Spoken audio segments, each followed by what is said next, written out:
Bismillahirrahmanirrahim. Assalamualaikum warahmatullahi wabarakatuh. Jumpa lagi di channel Titin Setiasi. Apa kabar teman-teman? Video kali ini adalah video lanjutan dari video sebelumnya tentang perjalanan kita di terminal yang kedua. Video yang lalu pembahasan tentang terminal yang pertama yaitu alam ruh. Nah sekarang terminal yang kedua adalah alam dunia. Nah untuk menuju terminal yang ketiga apa yang harus kita persiapkan? Silahkan simak videonya. Jangan lupa dukung channel ini dengan cara like, comment, share, dan subscribe apabila dirasa bermanfaat. Terima kasih. Selamat menyaksikan. Nah ini untuk pelajaran untuk kita. Ketika kita kedekatan kepada Allah, Allah akan berikan pertolongan apapun. Jangan di saat sekarang yang sedang terjadi kita ini dilanda dengan dilema apapun, dilema sosial, dilema politik, dilema budaya, dilema ekonomi, semuanya wa ilaihi turja'un, kembalikan kepada Allah. Kenapa? Karena kita ada di terminal kedua. Ada di mana? Di terminal kedua, di alam dunia. Dunia ini tempat apa, Bu? Tempat apa? Apa tempat nyantai-nyantai? Apa tempat kita menikmati dunia saja? Makan enak, tidur nyenyak, pakaian bagus, rumah bisa ke sana ke sini tanpa memikirkan ukhrawi kepada Allah. Apa seperti itu? Tidak. Karena kita punya tujuan. Karena kita apa tujuan akhir hidup kita? Ya kan? Kalau kita orang-orang yang beriman, meyakinkan bahwa kita ini diciptakan oleh Allah, kita ini disuruh ibadah oleh Allah, dalam Al-Quran sudah jelas. Apa kita menyantai saja?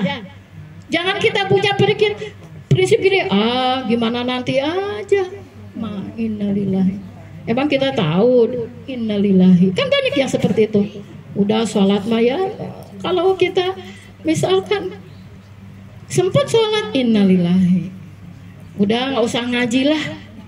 Yang penting mah kita bisa baca Quran. Innalillahi.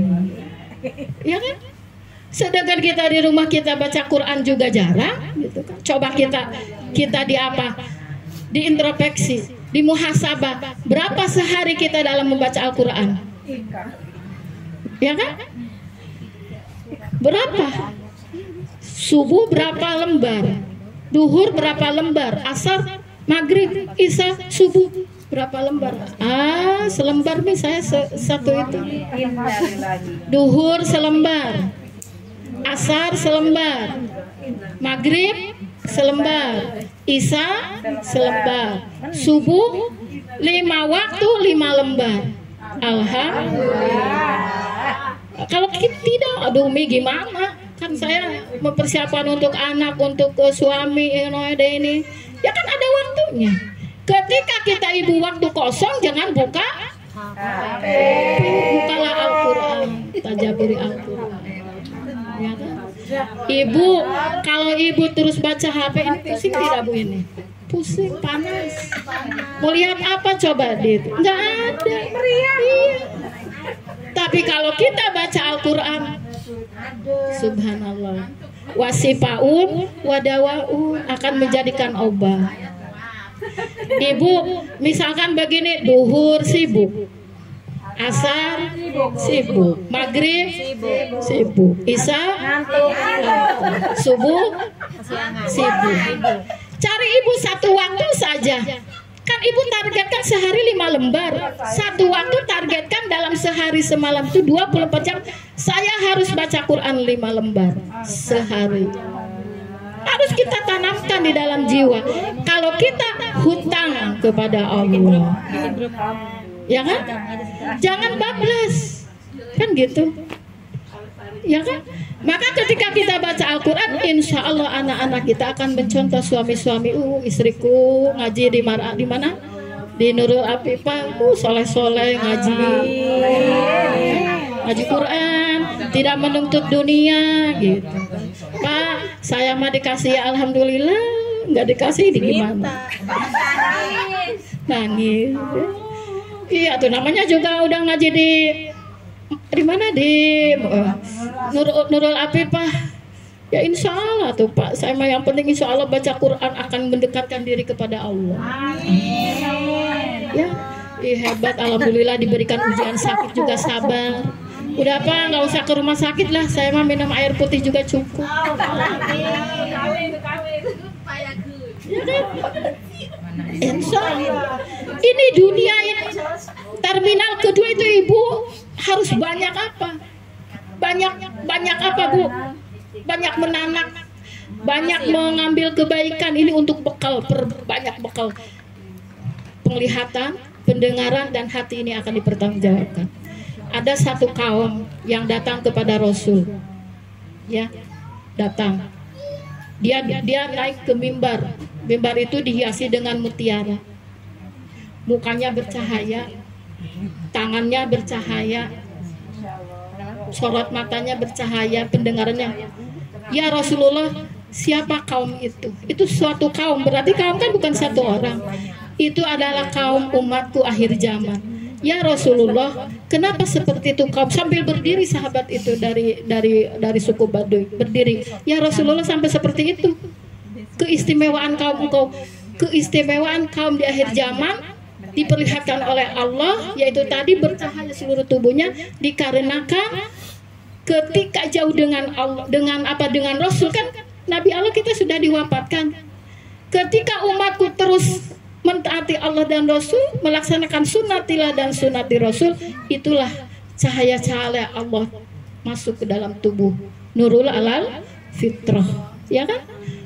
Tangan bercahaya selalu wudu, mata bercahaya sorot selalu membacakan Al-Quran, pendengaran yang sangat tajam selalu mendengarkan ayat-ayat Allah, hati yang tenang selalu mentadaburi.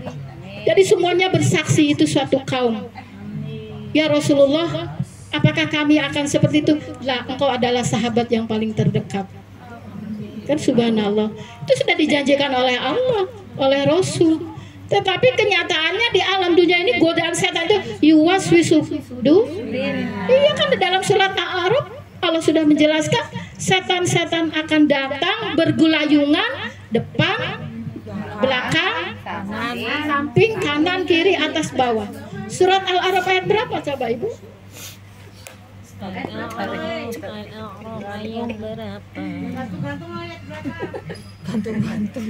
Glowing. Surat Al-A'raf ayat surat Al-Isra, ya. Nanti kita lihat karena ada waktunya. Ya. Ya, mau jenguk-jenguk katanya. Ya. Jadi di alam akhirat itu di alam kedua itu alam dunia, terminal kedua. Maka kita perbanyak Bu sekarang. Kita sudah masuk usia berapa Bu? 40, 50, 60. Nah, sedangkan umat di umur umat Nabi Allah sita wasa'ah 60 dan 70. Berarti sisa berapa tahun lagi kita?